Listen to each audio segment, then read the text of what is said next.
I'm not here for that. I'm looking for the person who wants me to lead them to the water and they're going to drink it themselves. Matter of fact, they're going to dunk their head in because they want as much information as possible. I'm looking for the people who are hungry because I myself am hungry. I am hungry to grow, hungry to change, hungry to heal along this journey. And I know now what has been missing.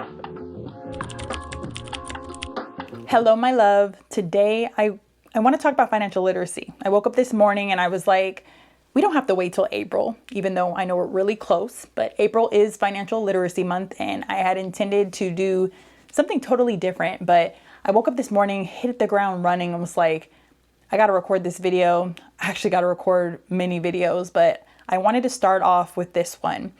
Financial literacy is something that is near and dear to my heart because I started off my career, straight out of high school, 17, 18 years old, going to City College of San Francisco.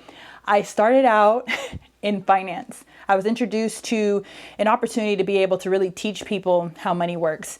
And I jumped at it.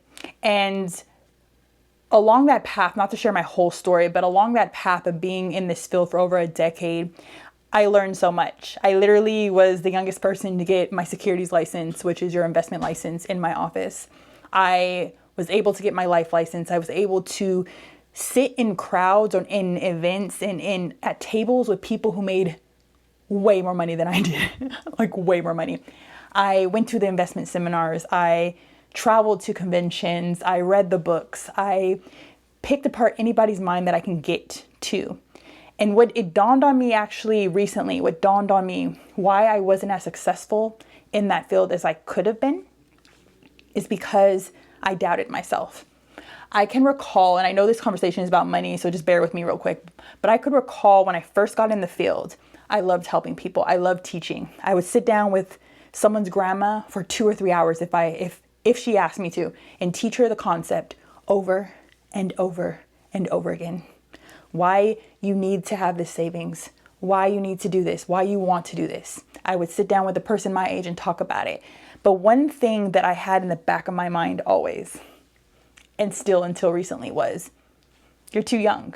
I felt like when I was sitting down in front of these individuals at Starbucks or in their car or at a bar at 2 o'clock in the morning after someone got off their swing shift, I thought I was too young.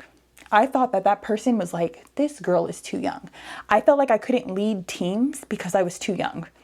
18 years old. Who am I to tell a 30, 40, 50, 60-year-old what to do? Who am I? But what I failed to realize then, and that I know now, is that at 18 years old, I knew more about money than the average person knew. Because I got, not just because I got tests, I did the tests and I got licensed. It's about being in the field, like actually seeing people's situations and being able to learn via books. Like I have a whole bunch of books here and I have a whole bunch of books in storage. Going to courses, like I learned hands-on. I saw and I failed. I saw and I failed. I saw, I failed. I picked myself up again, and there's some things I stopped doing. There's some things that I continued on that I shouldn't have. And I beat myself up for so many years because I got stuck. I hit a lid. It's like I couldn't stretch my income further than, it's like I had this goal, this dream of what I wanted to make, how I wanted to be financially independent. I still have that dream, but I thought it wasn't available to me. And it's crazy because I'm telling you, I've seen so much money in my lifetime. I understand that there's quite literally trillions of dollars for the taking, but we don't see it like that, especially us coming from middle America and below. We don't grasp it that way. We're like trying to survive all the time. We're struggling to get ahead all the time. But yet I've seen it. I've seen where you could help somebody save and invest for the future and make thousands of dollars. I've seen checks for $35,000, $40,000, $10,000, $5,000 for less than 10 hours of work. And some might even argue that it's not even that much work because it's fun. And I'm saying this to you that if it's available to them and it was available to me, then it's available to you. What I'm challenging you, whether you're my age, you're older than me, or if you're younger, I'm 34, by the way. Don't think you're too anything, too young, too old, too not ready. The time is now. And if I could say I had a regret, even though I don't regret it because I learned a lot, if I can go back, I would go back and do it again with this attitude that I have now, that you're not too young.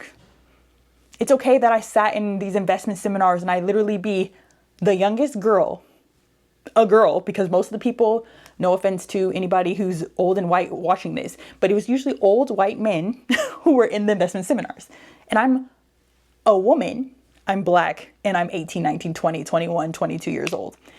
And I let that deter me. Like, it's crazy because I saw so many examples, but for me, I couldn't really see myself in their position. I was like, it could be them, but it can't be me. And I'm here to tell you today that it can be you. You can be the one. You could be the first millionaire in your family, or the first one to become financially independent, or the person who figures out the money situation, or you could be the one who wins the lotto. I'm walking around right now like I'm the luckiest girl alive. I'm the most blessed girl alive. Money's always flowing to me. And look, if it doesn't flow to me that day, it's okay, because I know money's coming to me. It's swimming to me. It's in my pockets. It's all around me. Like, I'm vibing with money. Like, money is a tool. Money is energy. Money is not anything that you need to fear. And I hope the next couple of weeks I could walk you through some mindset shifts, some things that you can change and tweak to get out of it. Because the truth is, it doesn't matter how much money you make. You could make less than somebody who's making $100,000, and you can end up being financially independent before them. There's been plenty of examples of this. Look them up online. Plenty of examples. Whereas there's also been examples on the flip side of people who had so much money. People who won the lottery and broke within 7 years, 6 years, broke. I think that's wild. Like, you literally win the lottery and then you go back to being a garbage truck man. Like, there's nothing wrong with being a truck driver or a garbage man. They make great money. I'm just saying, imagine that. You winning millions or a billion, whatever, I don't know. I've never participated in the lottery. But in the lottery, you win this money and then you go back to the same exact environment. And some people are like, how does that happen? How is it that athletes end up going broke? Not all, but a lot of them. They're getting smarter now. They're getting financial advisors and putting stuff in place and starting businesses and all of this and that. But how does that happen? But it's the mind. Your inner world creates your outer world. And if you are in your brain, you believe that you only deserve a certain amount of money, it will not matter how much money you make. It will not matter. You can go win $1 million today, but if you believe that I only can handle $20,000 a year, something will happen. Either, I don't know, you'll buy everybody a house and go broke. You'll blow all your money, go broke. You'll do a bad investment, go broke. And you'll get right back to that $20,000. Because whatever your lid is, in Secrets of the Millionaire Mind, I'm trying to remember what he calls it, your money blueprint, that level is your level. And 177 Mental Toughness Secrets of the World Class, they have a different definition for it. Alexis Smith, Alexis on YouTube, I like how she talks about using it like a rubber band. If you're stretched too far, it breaks. Whatever you want to call it. So until you upgrade your mind, upgrade your mind, but also upgrade the level in which of what you can hold, of what you can believe that you deserve, you will not be able to keep anything more or anything less. That's what's crazy. Thermostat. That's the other word I was looking for. Your thermostat, your money thermostat. I don't know if I heard that from someone or if that was just a thought, but your thermostat. You want to, whatever that temperature is, that gauge that you say, this is how much money in your brain, you may not know this consciously, but subconsciously it's there. That is all you will be able to hold. And what we want to do is we want to get that thermostat up. We want to get you hot. We want to get us flowing with money. And I'm speaking as someone who has lost it all. So I'm not coming to you from a place of, I have it all. I don't. So this is not one of those type of messages. I'm being authentic. I'm sharing with you what I'm doing now to get to where I want to go again, because I've seen the money. I've had the money come through my hands. I've invested. I've lost a lot. And at my own hands, and some of it was from outside sources, bad decisions, a lot of that. But in the end, it was because my thermostat, I let it get cooler. So today, what I want to give you is some exercises to start with, a couple of questions to ask yourself, and you could bring it with you next week as we talk about being a master. Like, are you a master of your money or are you a slave to your money? That's what we'll talk about next week or in the week after. I don't know if it's going to be next or not. I'm going with the flow right now. Where I feel like we need to go is where I'm going. I'm letting God lead me on this path.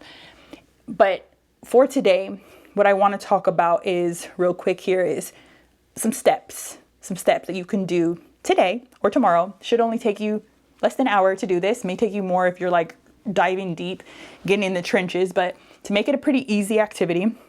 And I wrote this down. I was like, this is kind of good. I like this idea.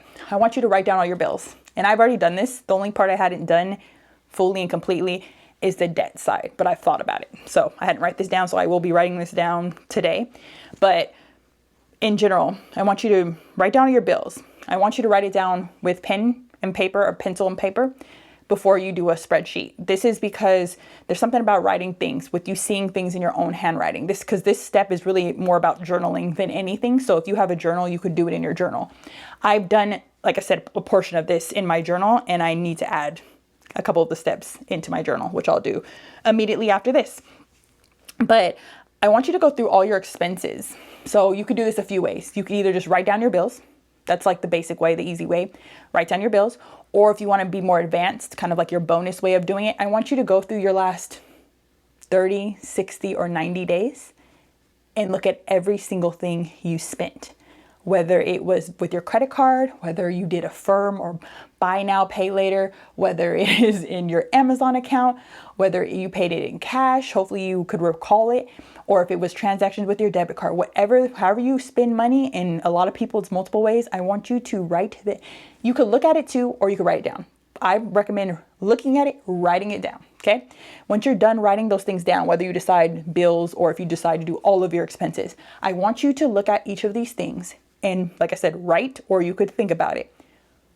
Is this bill, is this expense necessary? What was I spending it for? Like because it depends on the bill, but I want you to ask questions like this. Do I use this thing?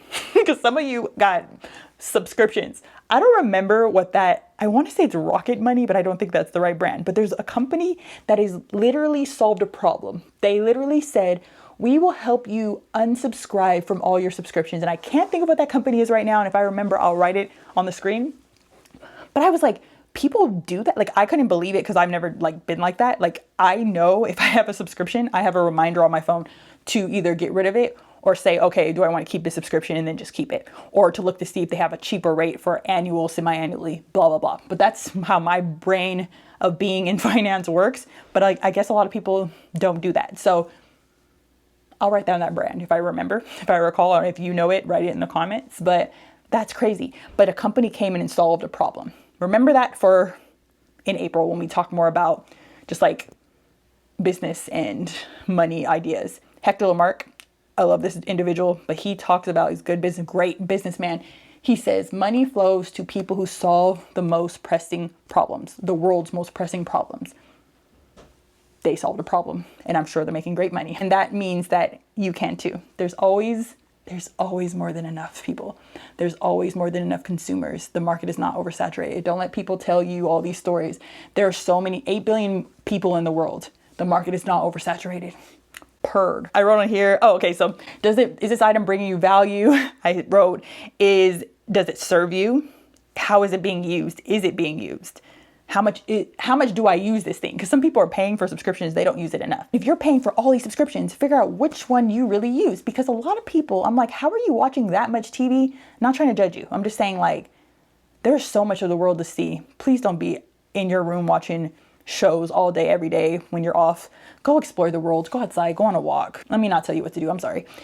Some of you may be gym memberships. You got the gym membership, you don't go to the gym. And I'm not judging you for that because you can go walk outside, you could build your gym at home. Like, baby girl, instead of spending $15, $20 for the gym, spend $25 every month and buy gym equipment. That's what I was doing. I got my barbell, got my little weights, got my kettlebell, spending $20-25 a month, or, saving it for the next month and using it to buy gym equipment because I knew I wasn't going to the gym. I had gym anxiety and I was like, I'm not going to the gym. It's way too packed.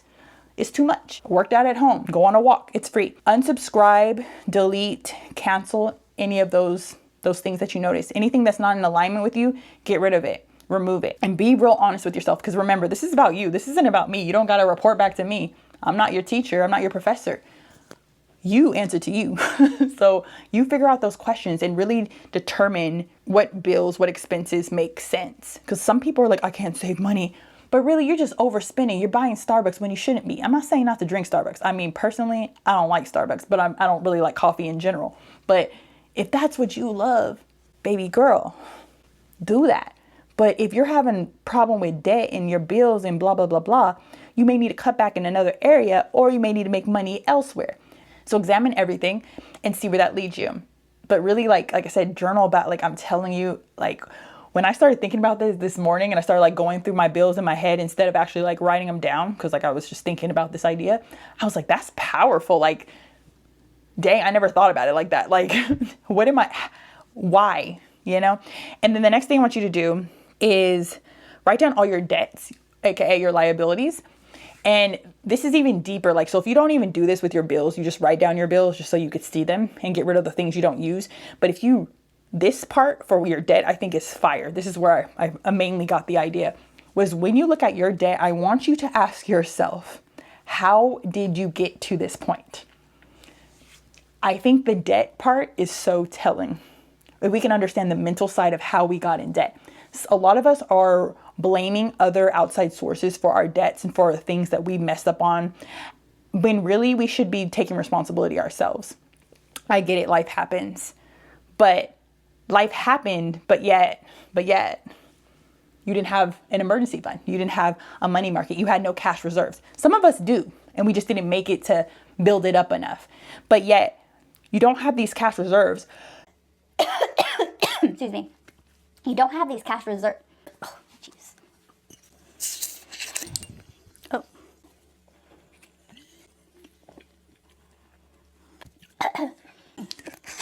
You don't have these cash reserves. And because you didn't have the cash reserves, you end up getting in debt. And then if you want to take it back even farther, you say, oh, I didn't have enough money to put in savings. But you have a whole new wardrobe of clothes, or you bought all this Starbucks, or you paid for a subscription, or you ate out like a crazy person instead of ordering a meal prep service that could have been cheaper, or eating at home. I'm not telling you what to do or it's just follow the steps back. Because in the end, most of the time, I don't want to say 9 out of 10 times, but I think it's 9 out of 10 times you'll find out that you were the problem, but you also are the solution. It's okay. Take responsibility, forgive yourself, and move on. But the thing is, what I'm trying to say is you have to switch your mindset to get out of debt, because you could pay down your debt, which is what I did. I want to tell you, 2020 is the funniest thing. And this is where I should have known how exposed I was. Because in 2020, I was this close to paying off my debt, like a couple $100, like $200, maybe $300. So literally within a month, paid off. I went to take a test. So I literally slowed down kind of my working. I was just like, let me study for a month to knock out this test. Then the pandemic hits. Okay. I'm telling you, I immediately, from like within that first 2 months, had already went into more debt. Was this close to paying it off. But again, this is where that whole money blueprint I was telling you about, my thermostat, how my rubber band got stretched, but then I broke it and had to go back down. Same concept. So I want you to like really examine your mindset of how you got to this point. You may have to look at, okay, what was I taught about money? What did I see like that my family did that I didn't agree with? So I did something different. Maybe you grew up in a family that was very restricted, very frugal. So now you overspend. Maybe you get real stressed out. And when you're real stressed out, you feel like I deserve to get this meal, or I deserve to go on this vacation, but yet you don't even have your finances in order. And I'm speaking to myself too. Like, I don't want you to think I'm judging you, because a lot of the things I'm sharing with you are mindsets that I had and I had to get out of. And some of them are mindsets that I never switched. I knew about them. I taught about them, but I didn't really practice them myself. Like, when you really think about it, because like I practice it, but then I would go back and I'm like, you hypocrite, right? You hypocrite. Thankfully, I'm not in the financial arena anymore. I closed that door literally in just a couple months ago, or a month ago. But what? I was like, you hypocrite, Lana. Like, I had to take like responsibility. Like, you've been a hypocrite, and you are exactly where you are because of yourself. And people love to blame other people. But baby girl, if you could take responsibility of where you are, you have the power. Nobody else. So look at all of those debts and make sure you understand where you were at that point. Because some people have changed. We've evolved. But if where you were at that point and where you are now, and see if it's any different. Because if it's the same, you need to switch it up. You need to pivot. You need to change something. You need to make a game plan. But the game plan, that's the crazy part, the game plan does not work if you do not change your mindset. You could say, oh, I'm going to do this, do this, do this. But if you don't change the behavior, the way you feel about it, it won't matter in the end. Read that book. I think you might be able to see it up here. Atomic Habits. I always talk about Atomic Habits. A great one for habits. Understand you have to change your identity. Like, you have to change who you are. You have to raise the lid, stretch your rubber band gradually, raise your temperature gradually. You can have it all if you want it. Okay. If you want to. Another thing you could ask yourself, so like, I'll use an example when it comes to these things. Like for me, when I got into debt, because I kind of went off subject, I'm sorry. But when I got into debt in 2020, or back into debt, because literally I was almost done paying it off. It's my dog. You may have heard, if you've watched other videos of mine, that my dog had cancer and she got diagnosed in 2019. So in 2020, or 2021, I'm sorry. That's when I ended up having to add another debt. So another debt, because I needed to get testing and all this stuff done for her. And it was with Care Credit. And then when I got close to paying off that debt, like less than a year later, because I think it was like a year, because you have some debts like Care Credit where it's like, oh, 0% interest for this amount of time. I paid my bill one day late. I think it wasn't even 24 hours later than the date of what it was supposed to be. And all that interest came back.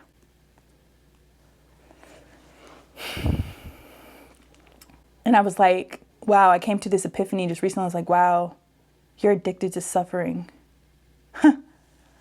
Lana, you are addicted. You like to suffer. You like to be in the hole. And why does that bring you comfort? Why does that bring you comfort, being in suffering, in survival mode? Is it because you want the hustle? Is it because, like, I had to really think about it. I was like, that is crazy. And it's not really crazy I guess it is kind of like a bad way, but it was crazy when I thought about it. I want you to honor yourself. I don't want you to blame yourself in the sense of like, you're a bad person. No. Take responsibility, and understand that it's okay. That's where you've been. It doesn't matter where you've been. It matters where you're going. Change today. Decide today, I'm going to do it differently.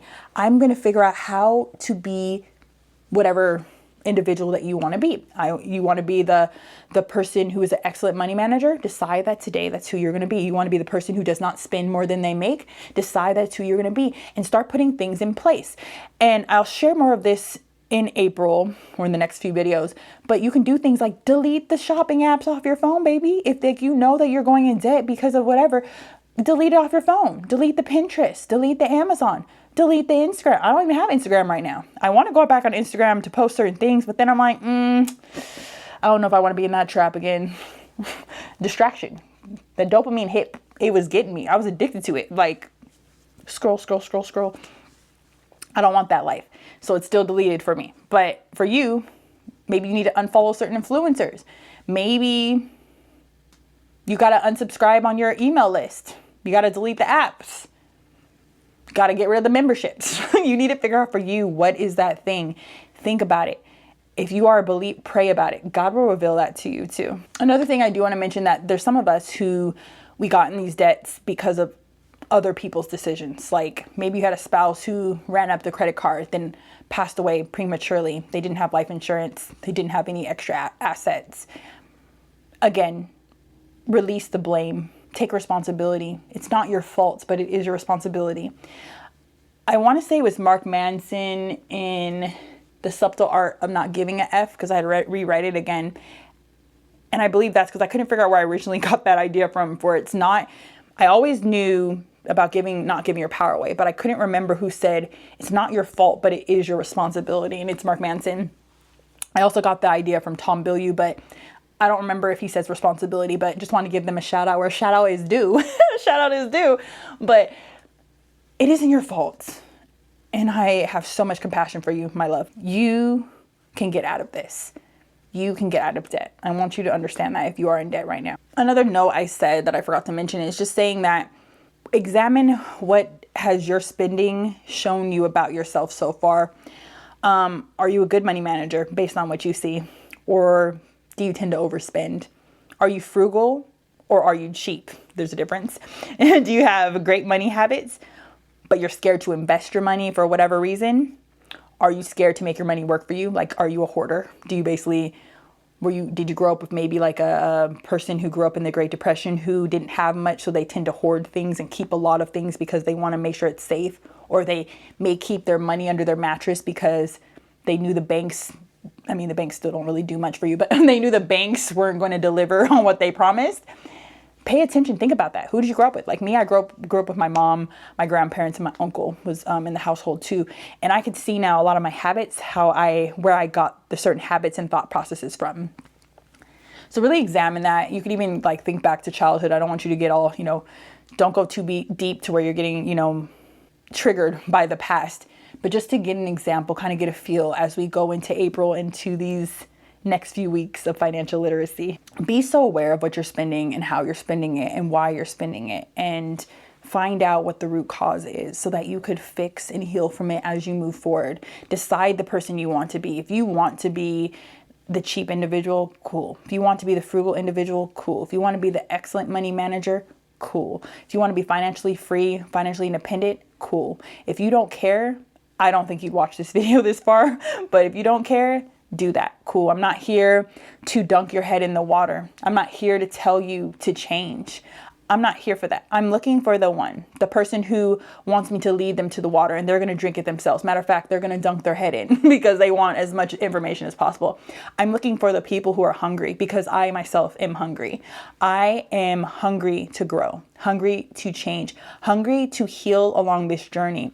And I know now what has been missing, and I'm putting that puzzle piece into the puzzle now. Like, I am becoming her. I am her. Like, she is on the way. Whatever terminology you want to use. She is me. I am her. And I want that for you too. I want that for you too. So to recap it, what we said in the video, one is you want to write down all your bills, all your debts. You want to write it down on paper. If you do not have, you don't want to write it down on paper, just look at the debts or look at the bills, and in your head, think about the next thing that I'm going to say for you.